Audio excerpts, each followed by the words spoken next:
প্রয়াত সাবেক প্রধানমন্ত্রী ও বিএনপি চেয়ারপারসন খালেদা জিয়ার দীর্ঘদিনের সঙ্গী ছিলেন গৃহপরিচারিকা ফাতেমা। আপসহীন এই নেত্রীর মৃত্যুর পর দাফন থেকে শুরু করে তার শেষ বিদায় পর্যন্ত ছায়ার মতো পাশে ছিলেন তিনি।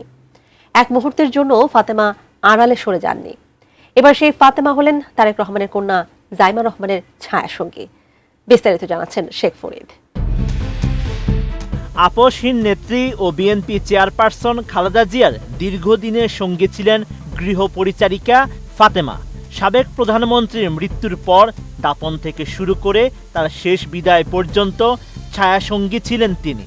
এবার জিয়া পরিবারের আস্থা ও ভরসার জায়গা হয়ে উঠেছেন সেই ফাতেমা।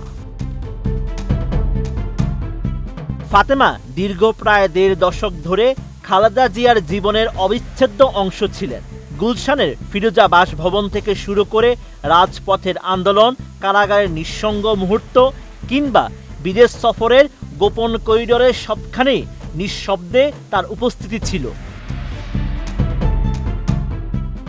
শুধু কাজের দায়িত্ব নয়, নেত্রীর শারীরিক দুর্বলতায় হাত ধরে রাখা, সময় মতো প্রয়োজনীয় বিষয় স্মরণ করিয়ে দেওয়া ও ওষুধ খাওয়ানো সবই ছিল তার নীরব নিষ্ঠা ও মানবিক সম্পর্কের অংশ। বিজলি কেবলসের স্কিন কোটেড ইনসুলেশন আগুন প্রতিরোধী। বিজলি কেবলস, নিরাপদ আজীবন। ফাতেমার জীবনযাত্রা সহজ ছিল না। ভোলার কাচিয়া ইউনিয়নের কৃষক পরিবারের মেয়ে হিসেবে বেড়ে উঠলেও স্বামী মারা যাওয়ার পর 2 সন্তান নিয়ে এক কঠিন জীবন সংগ্রামে পা রাখেন তিনি। সংসারে ভার বইতে গিয়ে 2009 সালে ঢাকায় এসে খালেদা জিয়ার বাসভবনে কাজ শুরু করেন। তার সেই অনুগত সেবা ও একাগ্রতা তাকে রাজনৈতিক উত্তাল সময়েও খালেদা জিয়ার বিশ্বস্তম ব্যক্তিতে পরিণত করে তোলে।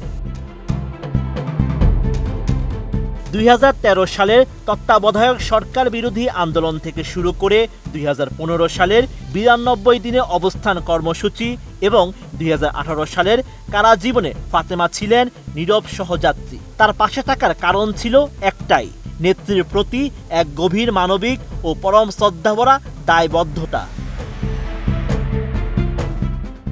করোনা মহামারীর সময়ে হাসপাতালে নেত্রীর পাশে থেকে সেবা করা থেকে শুরু করে সর্বশেষ লন্ডনে চিকিৎসা সফর পর্যন্ত ফাতেমার অবিচল সঙ্গী হওয়া ছিল কোনো রাজনৈতিক পদের বাইরে এক নিঃস্বার্থ মানবিক বন্ধন।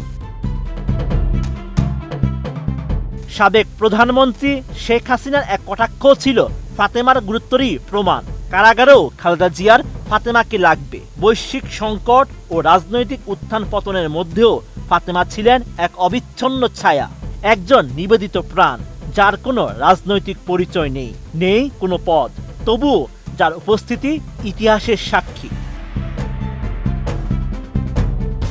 এখন দীর্ঘদিনের সেই অভিভাবককে হারিয়ে ফাতেমা শারীরিকভাবে স্থিতিশীল থাকলেও মানসিকভাবে গভীর শোকে আচ্ছন্ন।